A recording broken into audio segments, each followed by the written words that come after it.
Off, BlackBox.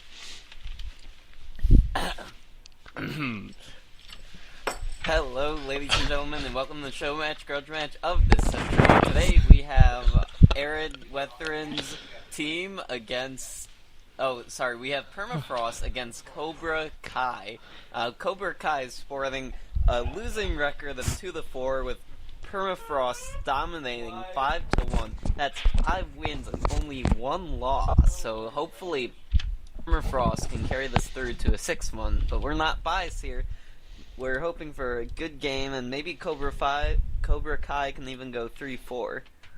Yeah.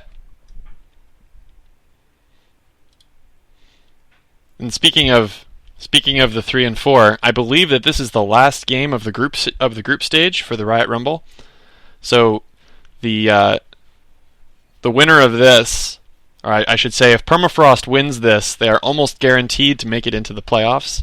If they lose the game, there's still a chance they could make it in, but it's a much greater risk. There's a lot riding on this game. Cobra Kai is pretty much out regardless.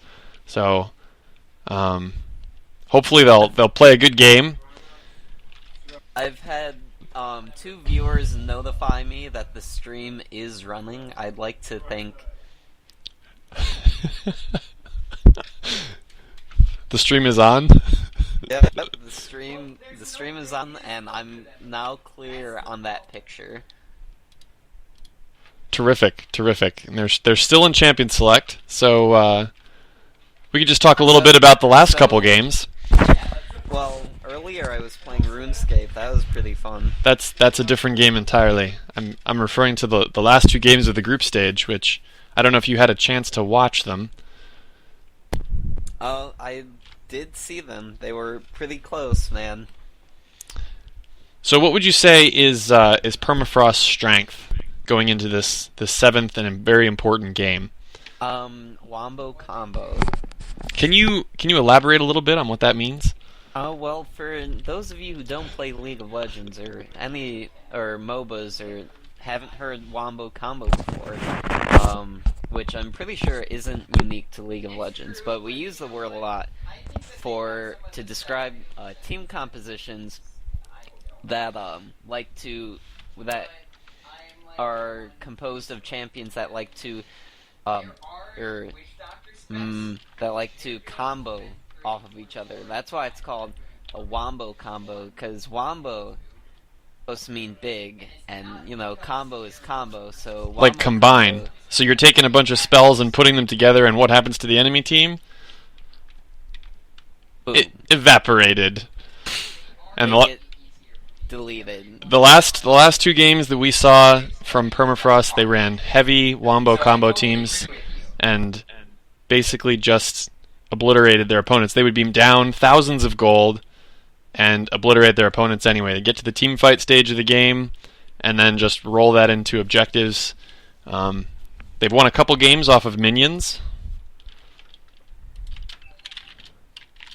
Alright, we're getting the bans. Here we go. First ban coming out from Cobra Kai is Brand, which is not surprising. Cobra Kai's doing their research. Second ban coming out, Jarvan 4, coming from Permafrost, targeted at Cobra Kai. So we're probably seeing, oh wow, they've finished all the bans. I gotta type them all out really fast now. Goodness gracious. We'll probably be getting the picks soon.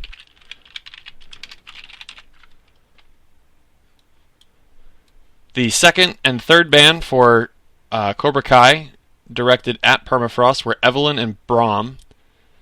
So that's a jungle ban and a support ban. Braum is a very heavily contested pick in the current meta. And the 2 bans going the other direction were Amumu, the second and third ban, and Wukong. So Permafrost actually opted to ban Wukong, which is... I'm wondering if I'm getting these bans backwards. I'm thinking I've got to get... I must have these backwards, because that's 4 jungle... That's 3 jungle bans, and they're directed at Ered Wethrin, if I'm if I'm remembering this correctly. So I think I've got it backwards here. We'll just move this over here. Move this. Move this over here.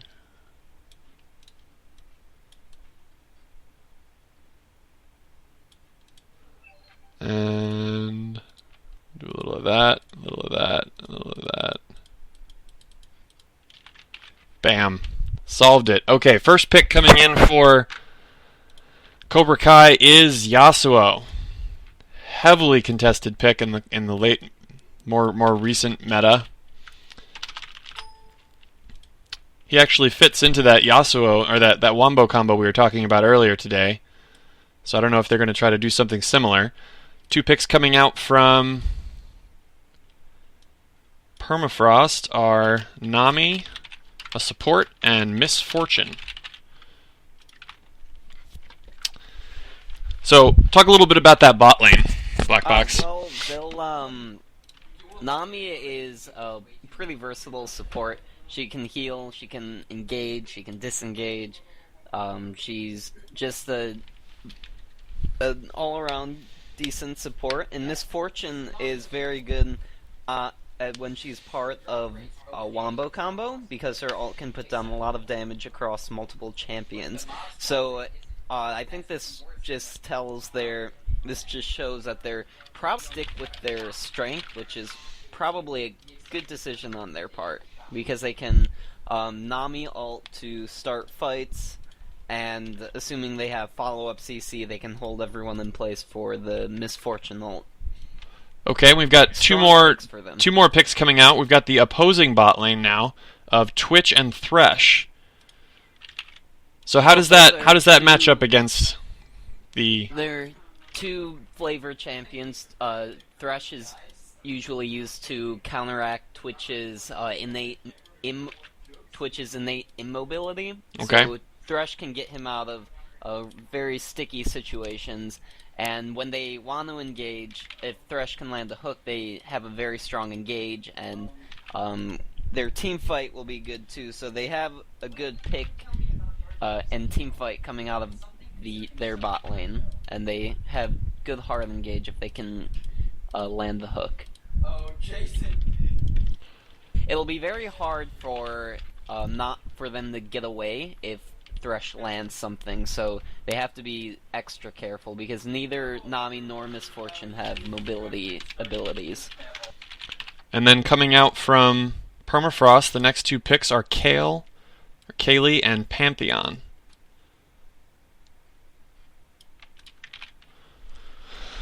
Which is a slightly different composition than we've seen from them in the past. I'm assuming that the Kaylee is a mid lane pick, and the Pantheon is definitely an Ered Wethrin jungle, one of his probably top 3 or 4 champions that he plays in the jungle. But it's a little bit less Wombo if that is the mid laner. It's possible that they're saving their mid lane pick for the 5th pick, and the Kaylee will go top, because she does have a lot of ability to sort of fit into different lanes. It doesn't have to be one or the other. And we do have a note coming in from the viewers. The voice in the background, which I believe is Red Fox, is apparently very distracting. Alright guys, I'll take care of it.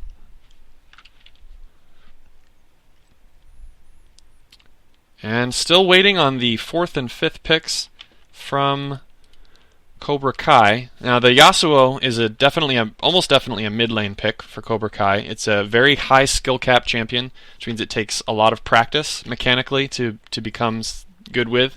He has a lot of mobility.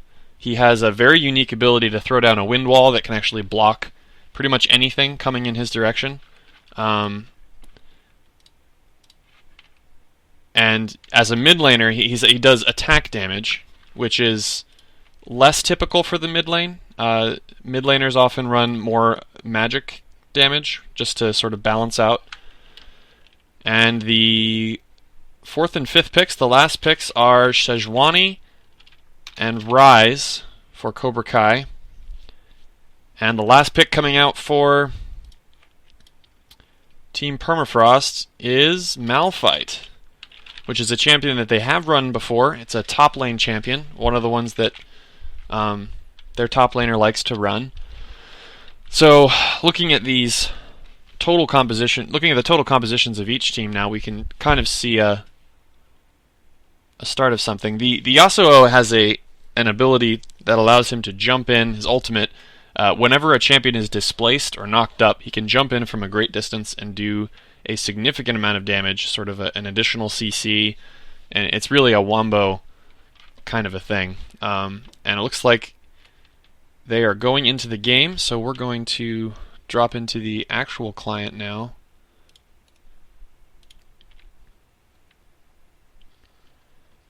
And we can see all of those champions.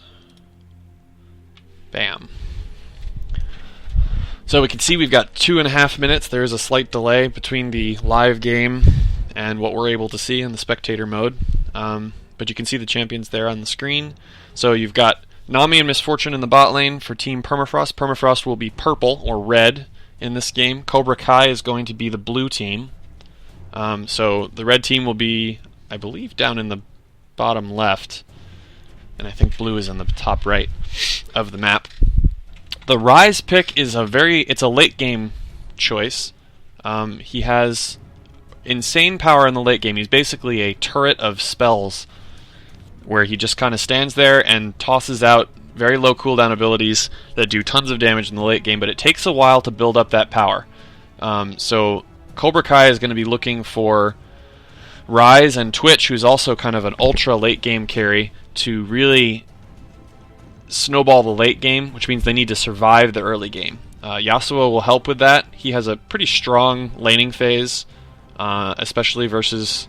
Well, Kayle is considered almost a counter to Yasuo, because her attacks ignore the shield that he can throw up, whereas Yasuo's wind wall allows him to avoid the skill shots of most mid laners.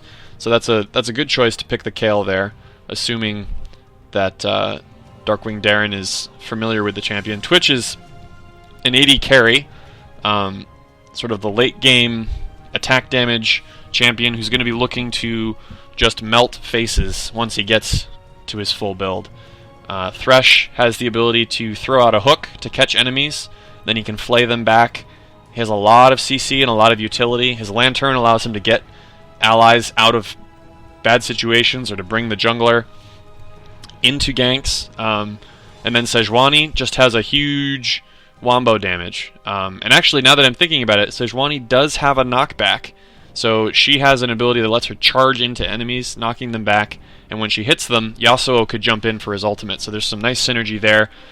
On the flip side, you've got Pantheon in the jungle for Permafrost, who has a lot of early game damage. His ganks are very strong in the early. He does tend to fall off in the late game, but then you're looking for Kaylee and for Malphite to carry that late game. The Nami ultimate with a lot of CC, all getting thrown in with the Malphite just jumping in, knocking everybody up, and then just hopefully obliterating their opponents. If they can time the Malphite or the Pantheon ult to land at the right time, then Pantheon will be able to jump in and kind of do maximum damage. If they're forced to let Pantheon initiate, it puts him a little bit more at risk, because once he's landed, it's more difficult. And I don't know if BlackBox has returned. I'm still here. Oh, okay, sorry.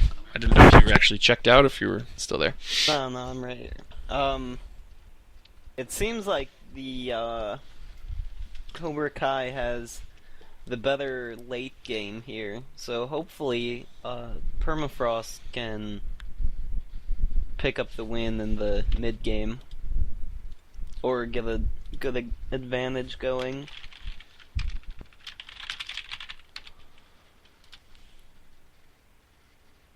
Let's see here. There we go. Had to get it on the screen.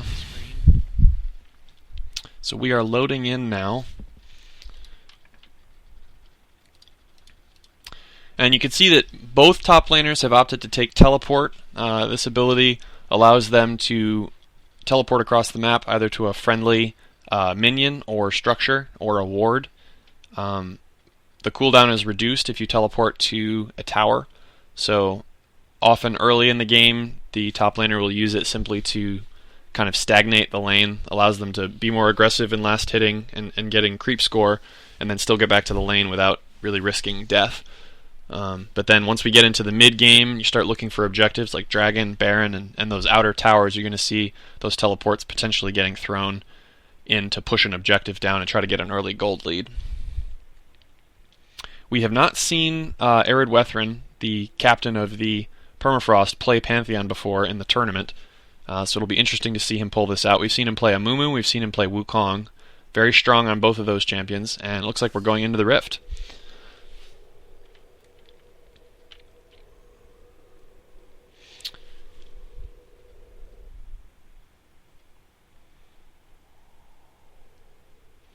I believe Ered will have to be fairly aggressive here and try to kind of abuse Sejuani in the jungle, or put a lot of pressure on the lanes with his ganks. Otherwise, he'll end up getting outscaled in the late game by Sejuani.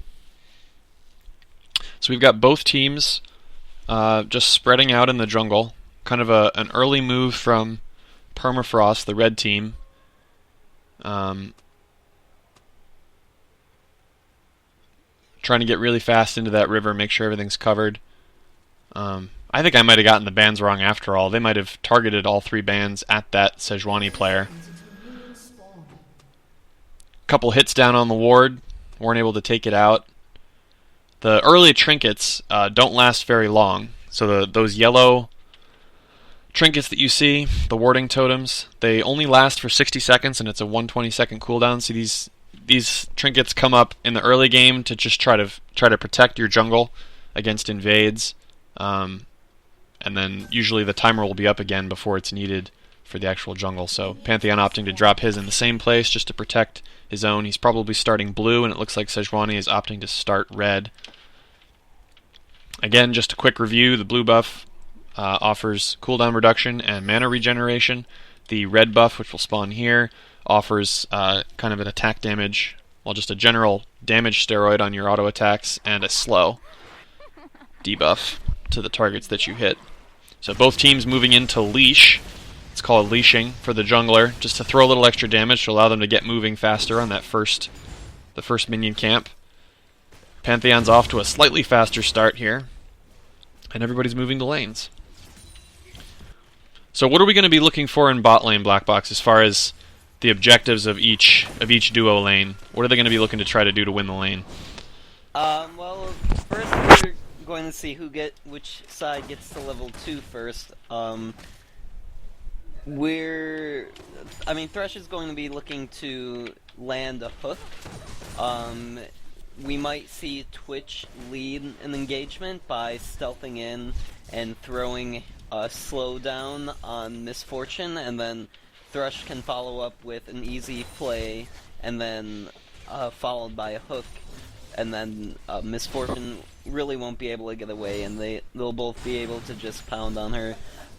But for Nami and Misfortune, they'll be looking for small poke engagements where Nami can heal up Misfortune afterwards. And in the mid lane, we've got essentially Kayle just trying to farm. A lot of damage coming in from Yasuo. Kayle returning the favor, but taking a lot of damage from the minions. Early on in the game, the minions play a very important role in the laning phase. Ooh, top lane. Jumping to top lane, Pantheon ganking. Picks up the first blood. I missed that. I'll just do a quick replay here. Jumping back 15 seconds. Sejuani jumps in on a Malphite who's super low. Nice flash from Malphite, and Pantheon flashes in to land the stun on Sejuani, and then an easy spear to pick up the kill.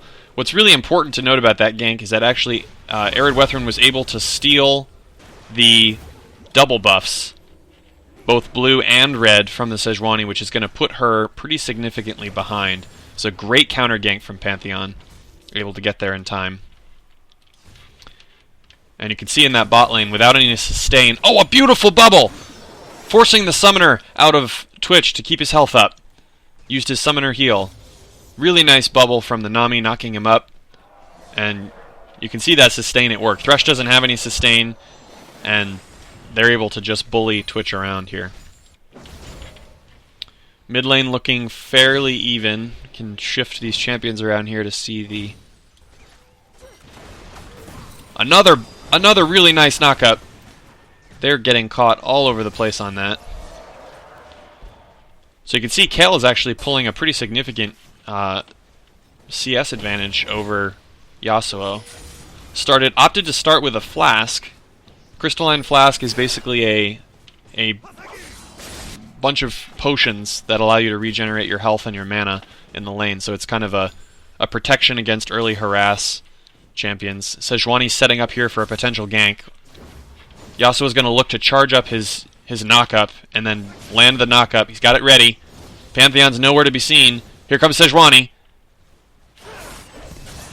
Didn't flash. Sejuani lands the knock-up. The Ignite goes down. There's the flash. So they get a lot of damage. They get the flash. Kayle gets out alive.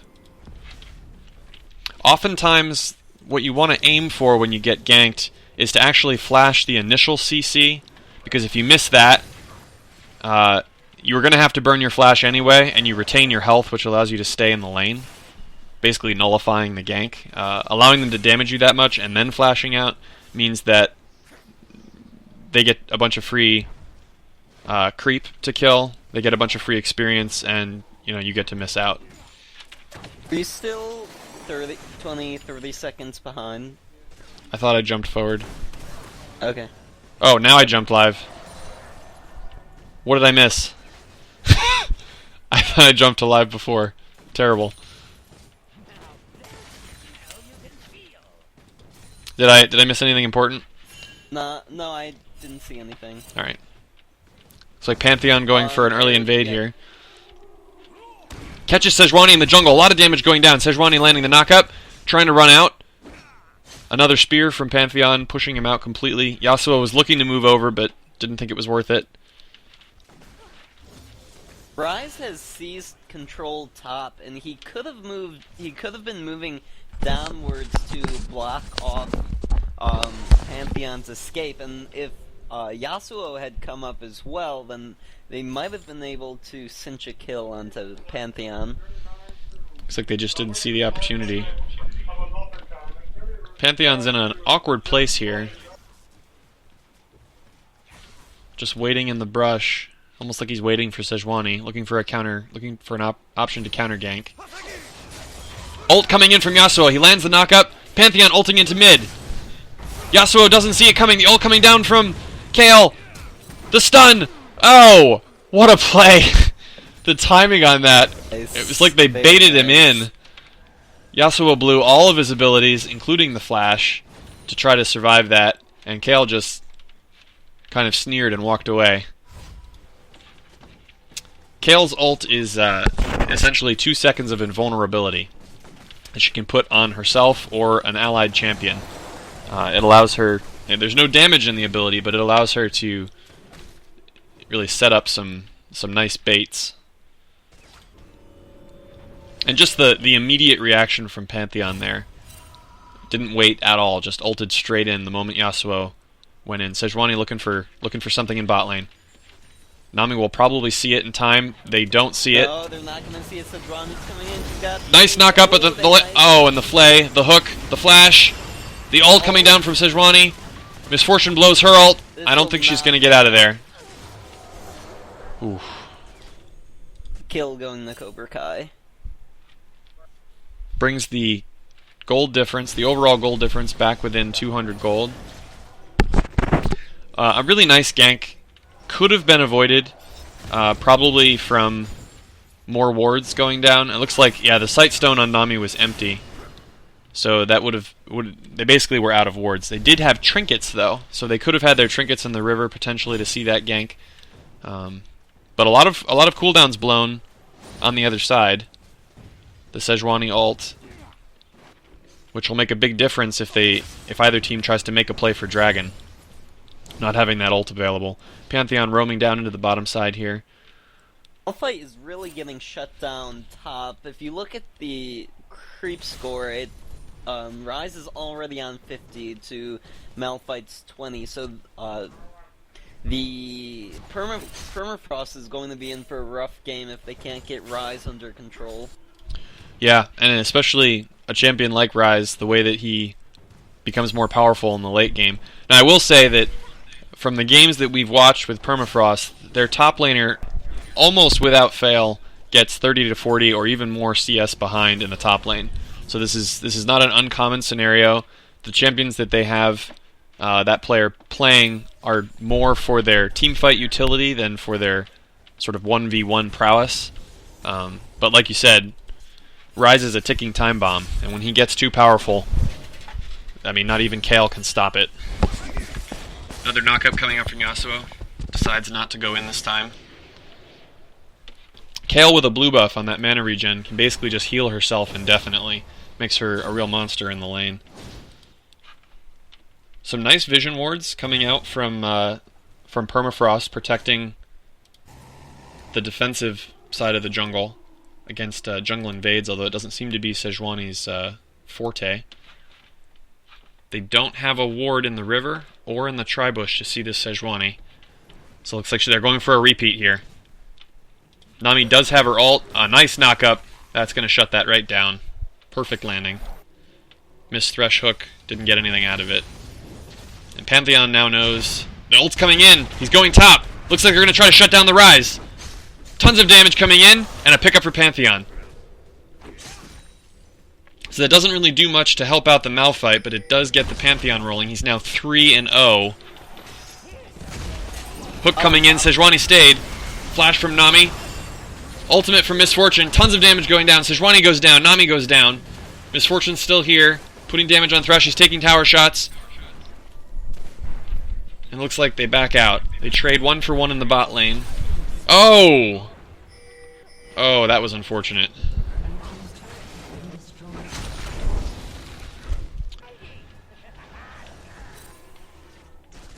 So, Permafrost opting to take the top tower. Kayle really pushing the mid now. Trying to get some damage down on that one. And in return, Cobra Kai is probably going to take this bot tower now. Now, ideally what you want to do here in this bot lane is let the tower actually finish off all the minions that are there to deny additional experience and farm to the opposing team, although it looks like the wave might do it for them. The next objective that we're going to be looking for is probably the dragon, which is worth a hefty global gold to either team that can take it. Kayle walks right into a Syndra. There's the knock-up and the ult. She ults herself and walks out. Pantheon wandering in from the bot side. So that's an ultimate blown from both Sejuani and Yasuo. It puts them in a really good position to potentially fight for this dragon. Kayle wandering down. It looks like the whole team Permafrost is looking. They're trying to get vision control here. Misses the knockup. Lands the hook on. Nice hook. Can he get out? They gotta do something. Oh, nice flash. Good turn. Misfortune is... Oh. Twitch picks up the kill on the backside. Misfortune is in a lot of trouble. Oh, Misfortune. Rise teleports in. Not gonna get out. Malphite teleports in. Nice knockup, but I'm not sure that they have the damage. Sejuani and Yasuo on the backside. Kayle barely walks out with her life. Now Nami's running. Really not a good engagement for Team Permafrost. The worst case scenario to have their most fed player just get picked like that. Those Thresh hooks can be devastating to a team fight. Malphite blew his ult. Wasn't really... Misfortune was not able to get in from a... or was not able to get a good ultimate off that fight. She came in from a poor angle. Here comes Pantheon.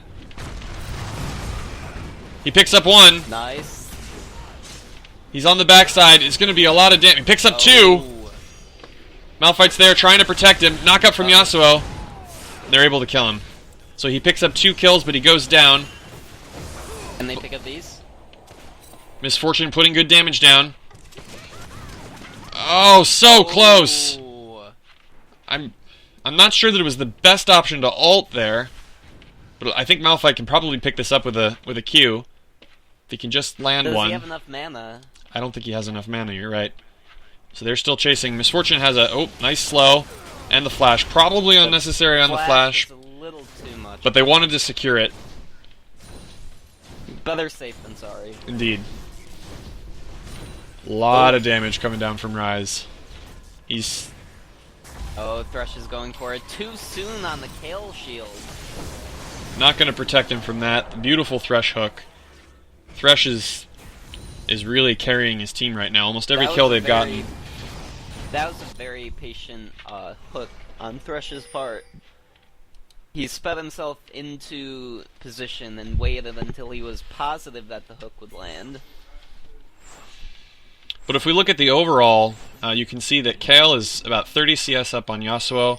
Rise is 60 CS up on Malphite, so he has got a significant lead now. Oh, that was a close hook. If you look at the actual gold, Rise is now about 1700 gold ahead, with Kale not being ahead at all because of the kill and assist that Yasuo has. So the primary gold advantage now, as is fairly typical with their team, is on their jungler, Pantheon. He's really going to have to be the playmaker here to get them through the mid game, and the mid game is where they're going to struggle. Pantheon jumps onto Rise. His team's not quite there. Nami ult, missed the knockup. They put everything into Rise. Nice ult from Malphite. This is the Wombo. Kale walks in. She's doing a lot of damage. Pantheon's ulting now. Ults in. More damage coming in from him.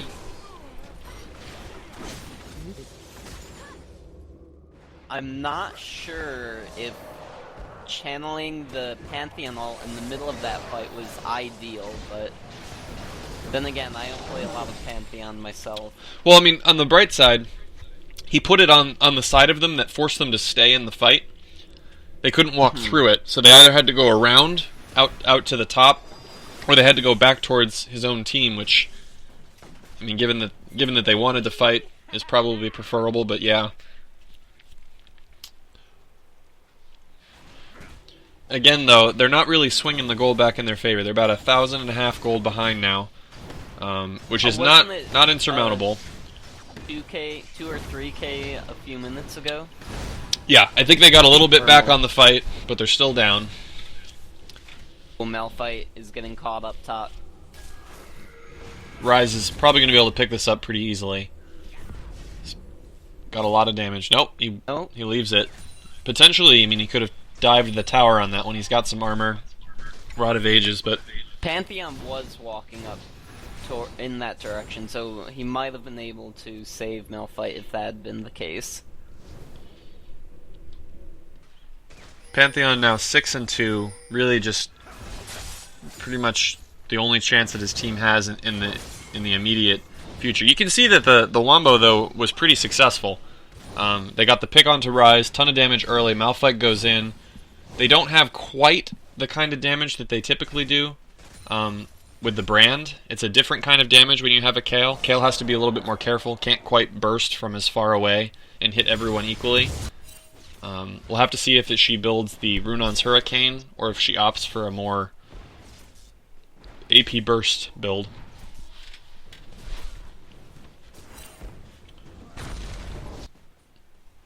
Malphite now about 70 CS behind. Really not holding up too well. Going for a kill bottom. And Pantheon's jumping into the mid. Nice bubble. Dodged the Thresh hook. Pantheon went into the mid to protect the tower. Looks like he protected it. So nobody gets anything. Kale went top looking for a roam. Unable to pick up the Rise. And more pressure coming into mid without his ultimate. I don't know if they might go for this. Nope, missed the knockup. Pantheon just trying to keep it off the tower, and a two-man push going into top lane. Really putting a lot of pressure on this tower. Malphite does have the teleport. Most of the other members. Yasuo's coming over from the side. They've got to be careful here. If he comes in, Kale is very low. And the flash coming in from Kale to get out. Malphite blows the ultimate, but paths in a direction that probably won't save him. Pantheon making a play in mid, catching the Sejuani. But now Pantheon's in trouble. Pantheon's caught out, and he goes down. Ow. Malphite still trying to run, gets picked off by the Yasuo in the end, and we're left with 2 champions in the mid without a lot of power, defending against Permafrost really 4. can't afford these kinds of mistakes. Yeah, it's true. When you've got a team with a Ryze and a Yasuo and a Twitch, you're looking at a very hard late game. So they need to make some decisive actions and seal this up sooner rather than later. And again, this dragon just going easily, uncontested really, over to Cobra Kai. But again, Permafrost has been down 4,000 or 5,000 gold more times than I can count on one hand in the last 2 games I've watched, and they seem to come back over and over again, so we'll have to see if they can work their magic again. This time the Pantheon is not quite as late game effective as the Amumu or the Wukong, so he is going to fall off as the game goes on, and he may not be able to carry the way that he's used to.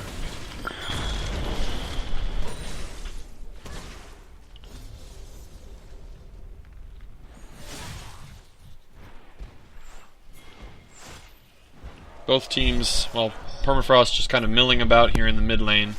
Misfortune getting farm in the bot. Neither team really trying to pressure something specifically. It looks like maybe Permafrost is going to try to get that mid tower. Oh, a hook onto Malphite. Lots of damage coming in from Kale. You can see that damage going in on the Thresh. Sejuani blows her jump just to get out of the way. Misfortune coming in from the bottom. So you've got a 5v5 in mid. Twitch is roaming up from below. They missed the knock-up, and they've caught Nami.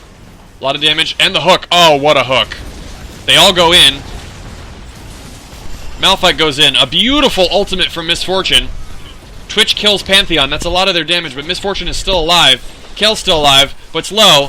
Kale walks right into the AoE coming in from Twitch, and Twitch picks up a triple kill. And they've only turned 1 back here. It looks like they're going to try to catch... Oh! So much damage onto the Misfortune. She just had no idea they were there. Twitch looking to pick that up. Nope, lets it go. So that's a 4 for 1. Everybody's low, but they just couldn't finish the targets. Great focus fire onto the Pantheon, keeping him from being able to really output any damage in that fight. He is going to ult into the mid. Not going to be able to pick anything up. He flashes. Tries to pick up the Twitch, but the Twitch gets out. Oh, that's got to be frustrating. Blows the flash, the trinket, the ultimate. Doesn't get anything out of it. It's going to give this blue over to the Kale. So they're now 7,000 gold behind, which I think is the farthest I've seen them be behind in any game thus far.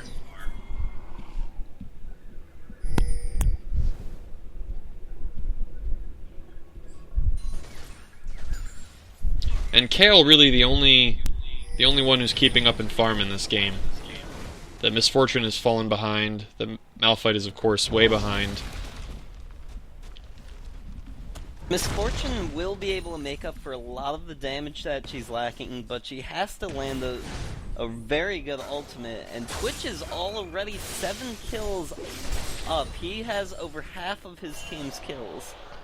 That is scary for Permafrost. Yeah, you're looking at an 80 carry on Cobra Kai, who is 2,600 gold ahead of the opposing 80 carry, 8-1. That is a terrifying prospect. He's got his Yumu's Ghostblade, he's got his Blade of the Ruined King, and he's ready to just start shredding faces here.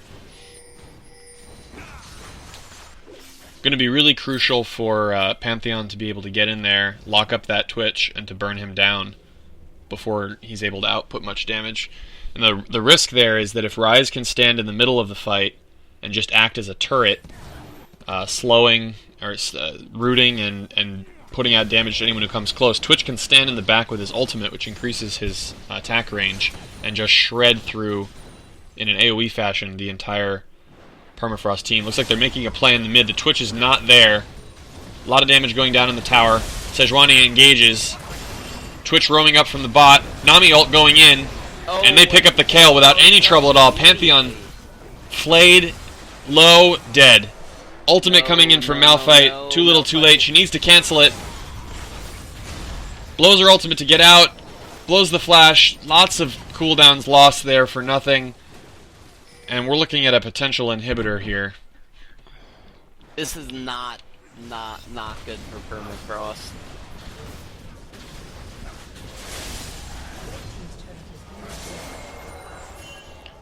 Looks like Cobra Kai is opting not to go for the additional tower.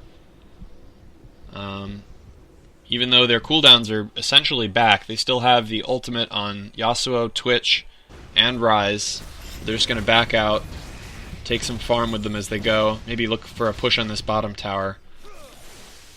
And on the flip side, Kayle has her ult still. She basically died before she could press it. Misfortune has hers. Without the Malphite ult, though, they're going to have a really hard time going for a fight here.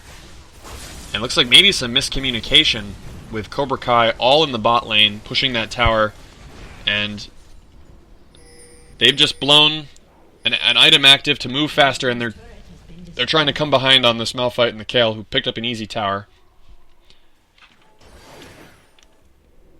Still 8,000 gold down, though, which is essentially 25% more gold for Cobra Kai, which is that's a big difference. And it looks like Cobra Kai is looking to potentially get this tower, but it could have put them in a pretty terrible place. And Yasuo is going to get a free kill here. Early ult from Kayle. Nice bubble and ult, but they're not in a position where they can fight this. Now, did Kayle just get caught out there? Yeah, I think essentially Kayle tried to put a few auto attacks into the tower, and it meant that she was getting caught.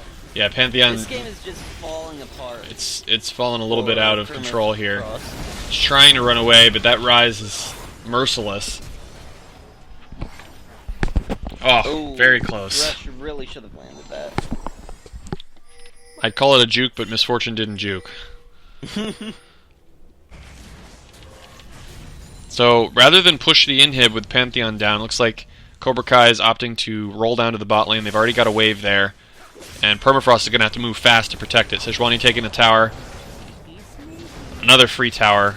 This is going to put them more than 10,000 gold ahead, which is a very significant gold advantage. And this should be a free dragon, which will put them even further ahead. All that's really left for them to do now is to gain vision control in the Baron pit, which gives a huge buff to your whole team, to either bait the dragon or Baron. Oh, another play coming in from Pantheon. Kayle gets caught by a Thresh Hook. Huge damage coming down on her. She blows her ult, but she stayed in the middle of the fight. Ryze going down. Ultimate coming in from Malphite. This could be a huge play. Pantheon's still in, but Twitch is on the backside. Hook coming into Malphite. Everybody's low. These are the kind of plays that we're used to seeing from Permafrost. Just no mercy. They just go right in. But the question is, what can they get out of it? They pick up 4 kills, but there's no objectives to take. There's literally nothing that they can get. Their best case scenario is to tank a tower, maybe go to Baron. And you can see that indecision. They're just not sure what to push. Looks like they're going to opt to try to get a mid tower. Those kinds of fights that they just had are really what they want. They want to engage on their terms. And we've got an ult and teleport coming in from Ryze. Right away on Ryze. Ryze gets a free kill. Pantheon goes in, but his team's not with him.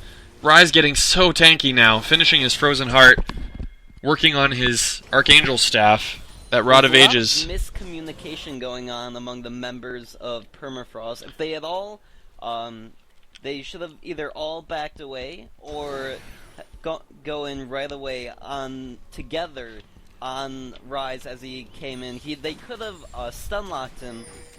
And although they're diving him under his own tower, they have enough damage between the Kayle and the Misfortune to kill him before the tower can make too much of a difference. Yeah, by hesitating, they essentially give up any power that they have.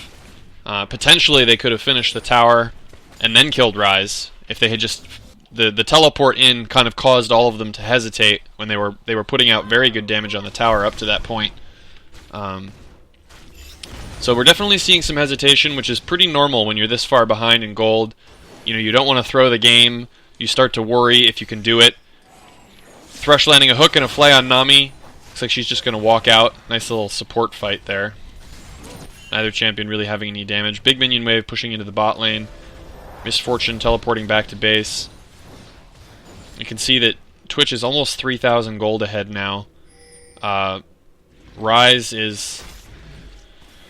oh golly. Rise is moving towards 4,000 gold ahead. The only matchup in gold that is even close to their favor for Permafrost is Pantheon. Everybody else is woefully behind, and they get a pick onto Kayle again. Really patient hook from Thresh.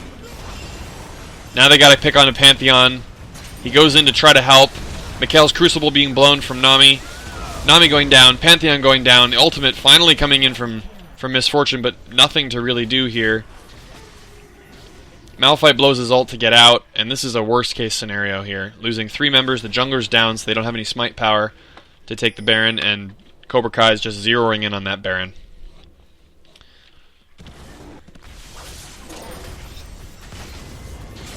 And it's a different style that we've seen from Darkwing Darren, the mid laner for Permafrost. We typically see him play long-ranged mages who stay in the back. And playing Kayle is certainly... she's a very strong champion in the current meta, but it's a very different style. And I don't know if maybe he picked the Kayle into the Yasuo because of the counter pick, but maybe isn't as experienced with the actual champion itself. But it's certainly not paying off in this case. Ahead in CS, but woefully behind in gold. You really don't want your jungler to have the most gold. That's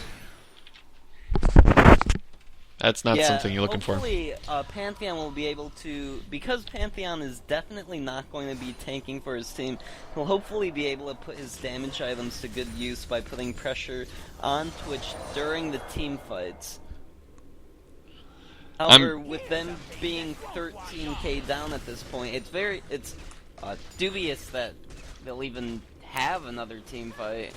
Well, and even in that team fight, even if they kill Twitch instantly, I'm not convinced that their team can even kill Rise at this point. He's got bleak game for Permafrost, and very frustrating because as the timer continues to tick upwards, the game just gets harder and harder with that Rise building more and more of his items. His next item, my guess, would be a Void Staff, which has a lot of magic resistance penetration, allowing him to just sort of push right through any tanky items that Permafrost builds. And once he finishes that, basically be able to shred them with impunity.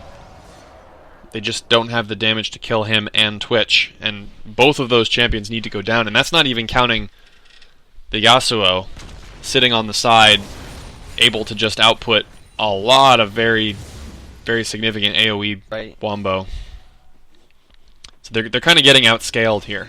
The early game was back and forth, but now it's... Do you think there's anything that Permafrost can do at this point to come back? I think the only chance for them to come back would be essentially a 5-0 ace, and if they were to get an inhibitor, they would need an inhibitor very soon to be able to swing back into this. Just that extra pushing power in the lane that they take the inhib might give them the ability to stall the game until they can get some of their own, defensive and penetration items. But in the meantime, I mean, you're looking at these objectives just slide away. More gold, more global gold to... And there's movement speed. Item popped. Looks like they're going in. They do have it warded. Kayle's not moving particularly fast. She gets sped up by Nami. Missed ult from Sejuani there. Missed Thresh hook.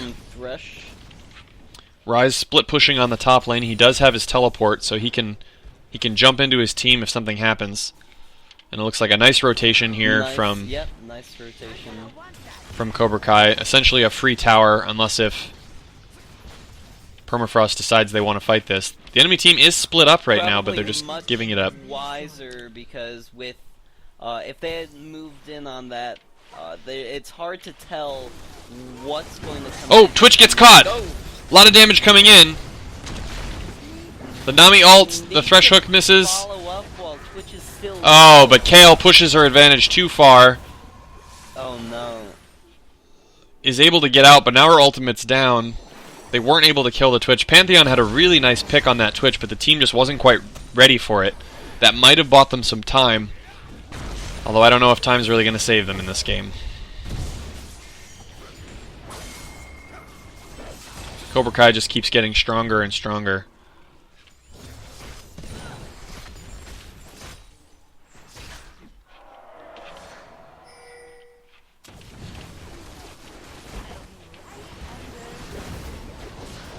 Ultimate coming in from Pantheon. They know they have to make a play. If they lose the inhib, it could be over. He goes in. He's on the Twitch. He's getting bursted down. Pantheon is going to go down. Malphite ults in.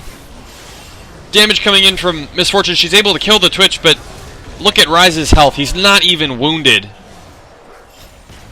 Just picks up an easy double kill. The ace going towards Cobra Kai, and they could probably finish right here. They've got a big enough wave. They've got a 5-man ace. We're about to find out. We're 19,000 gold down now on Permafrost. They can at least get one of these towers, if not full. Sure if I think they can end this. Enough time to get the Nexus. They got 11 seconds on Kayle. Right. This is not looking good. They're now 20,000 gold down. That's going to be the game. That's game. Beautifully played from Cobra Kai, really pushing their late game advantage, capitalizing on their positioning around the map, getting a lot of picks. The Thresh in particular just so patient with those hooks. And victory going down for Cobra Kai. Very sad game for Permafrost. You could tell that a lot of their deaths were just simple mistakes that could have been solved by either more thorough communication or just being in the right place, or a lot of their deaths resulted from just being in the wrong place at the wrong time.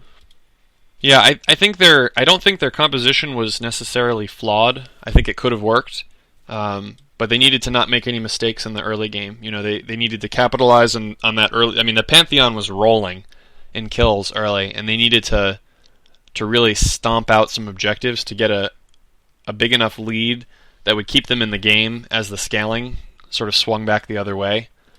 And instead, they got picked. They showed some hesitation, some sort of misdirection. Miscommunication. They weren't quite all on the same page as far as what they were going for, and it really cost them. If we take a look at the gold here, or the champion damage done, Ryze putting out 27,000 damage to champions, which is pretty significant from just one compared to when you look at all the other champions in the game. And just the gold, I mean the gold totals, the only person breaking 10,000 gold being Pantheon, opposed to the lowest champion on Cobra Kai having 12,400. That's a very difficult thing to come back from. Oh, there was a suggestion from Twitch chat that even though Twitch was fed, they might have still been able to deal with it, thanks to Malphite and Pantheon. Yeah, but they really struggled to combine those abilities to layer in the wombo to bring someone down. Anytime they got a pick, Right. it was essentially. How many wombos did we see from Permafrost that game? I'd say maybe one or two really good ones. A lot of times it was Pantheon being in the right place at the right time, and his team just being a little bit behind him, not quite able to capitalize in time. And part of that could be, if you look at the champions that he's played in the past, the Amumus and the Wukongs, he typically builds a little tankier, and he's able to go in and to stay in, and buy his team time to get in there and throw down their wombo. Whereas in this case, Pantheon kind of goes in and then just gets demolished, which is a worst case scenario when you're up against the turret of Ryze. Pantheon's going to go in, and if he doesn't instantly kill someone, or even if he does, he's not going to get back out. So you have to win that fight decisively immediately, or you're kind of in trouble. I'm going to have to bow out of this cast before we get a chance to talk to the not victor. Well, thanks for casting. I It was appreciate my the pleasure. support. Ered Wethrin entered channel. I would like to thank all our viewers. Oh, and here's the man of the hour. For the post-game interview. So BlackBox had to take off. It's a little late for him. Probably not a great feeling right now. No. I mean, I think we're still in it, but we're in as like last wild card instead of winning the division, which kind of sucks. So did the other team go on to win their last game? I suppose they would already be 6-1 then, because you beat them last time. So that puts you at the last team is 6-1, yeah. So okay. So the you're second. team well, we're 5-2, and the other team's 5-2. Okay. So we lost the tiebreaker, so we're third. Okay. If we won this, we would be 6-1, and we would have the tiebreaker because we beat the number 1 team.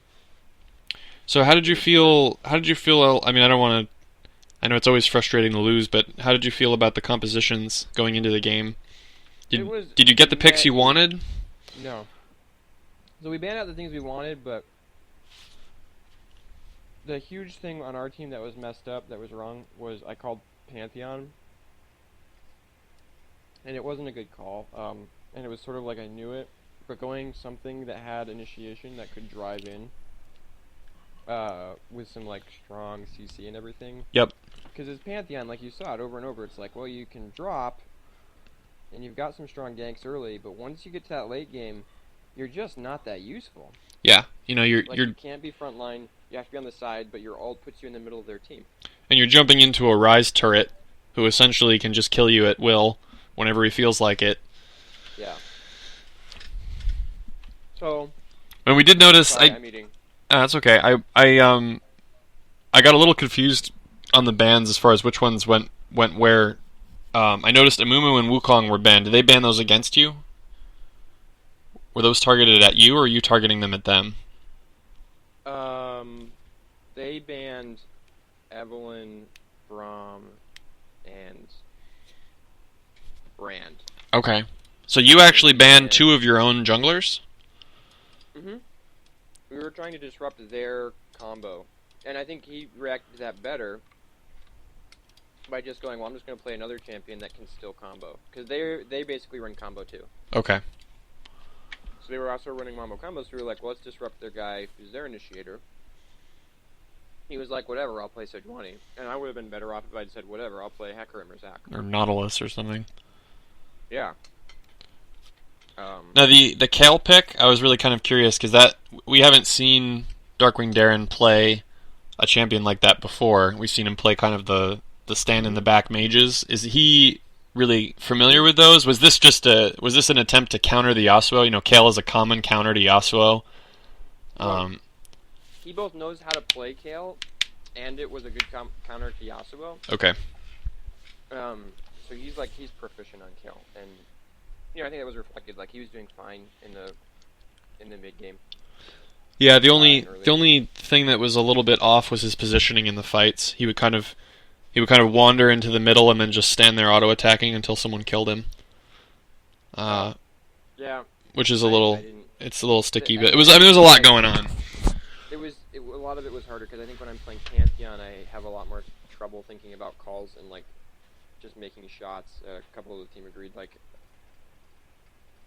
well, not a couple. Me and another guy talking at the end, which is like this. It felt off. Like we didn't feel cohesive. We weren't moving together. At one point, I passed through a really weird way in their jungle, and ended up like running up to them past their wraith or past their wolves, and I was just like, whoa! I did not think I was taking this path at all, and then I was kind of screwed and I couldn't get out.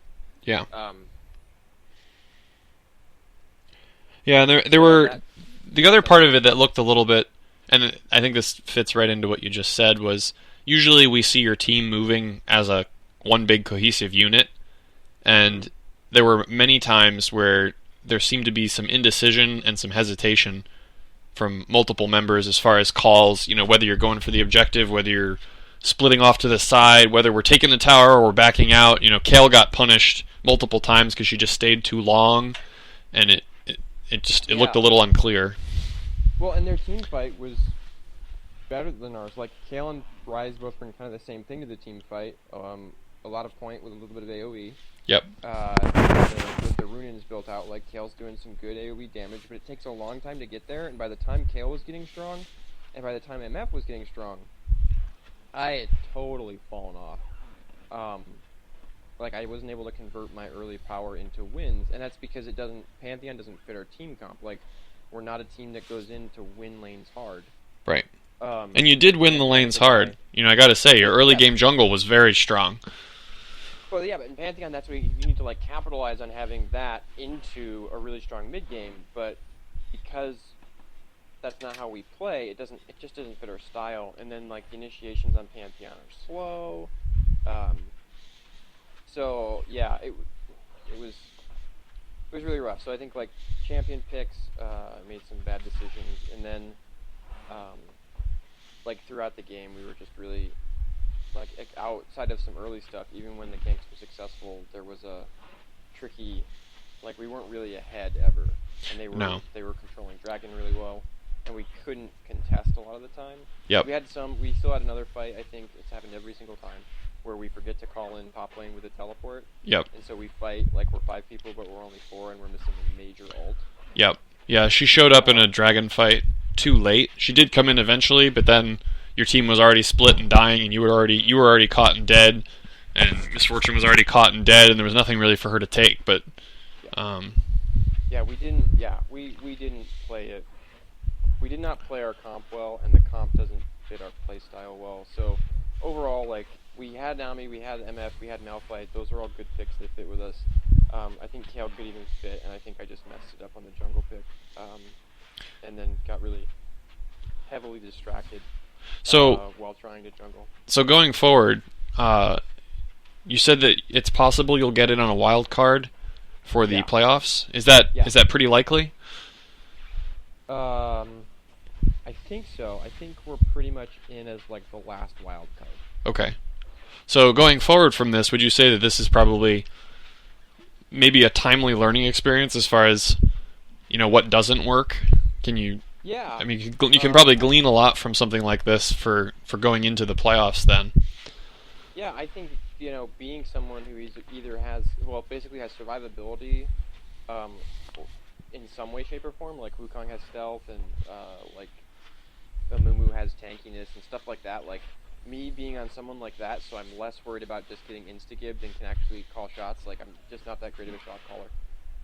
So, if I don't have to worry about myself getting picked in, like, 2 seconds, it's helpful. Yeah. And I can think a little bit. Golly, yeah. Just really, we'll see how it goes, I guess. It was not our best performance. It actually was very reminiscent of our first game, where I also played Pantheon and had a lot of trouble setting up anything. So they did a really good job. They played a AoE comp, and they engaged well, and they won the game. Yeah, Pantheon's an interesting champion because he feels like he would be strong in a wombo. If Malphite ults in and MF ults and then you ult in on top of that, it feels like that could work really well, but in practice it's pretty hard to line that up. Especially once you get behind. When Pantheon goes in, if you're behind, if you get the kill, great, but you're basically dead. Yep. So your team has to decisively win the team fight in the next 3 seconds, or you're going to be gone, and that's right. If they focus you, you're just out. Yeah, and when you're the shot caller, when I'm shot calling and I die, it's always difficult to sort of keep the thing going. I usually sit back in my chair and go, "Oh, well, that was depressing." Yeah, there's definitely some of that. So the thing is, I was really happy to some extent with how picks and bans went, and then I was just really like, ooh, that Pantheon pick, and I called it. Like, I called the Pantheon pick, but I was like, oh, golly, that actually I'm gonna have to really make some plays early. And the thing is, even if you do make those plays, it just doesn't fit how we play. It doesn't Yeah. match us. Well, and another, I know that you've mentioned before that your top laner doesn't really play top lane, but it might be Right, worth. this is the first season, like the first set of games where our top laners play top lane. It might be worth, just a few dozen custom games of practice. We've seen your top laner sort of consistently be about 100 CS down in enemy top laners, even when you're winning. Sure. And that certainly makes it difficult, especially when you're going against a Ryze. I know that matchup is not easy for a Mel fight, because the Ryze just has so much power to just keep spitting damage out. But yeah. Yeah. So that was a good game overall. Like I said, they played it well. We got a little bit of a lead early. It's funny. It seems whoever gets a little bit of a lead early ends up losing in the end. I think that's happened in every one of our games. We either get a little bit of a lead early and then lose, or we get a little bit of a lead early and then we win, or they get a little bit of a lead early and then they win. Or the gold swings wildly back and forth. I think that happened last time.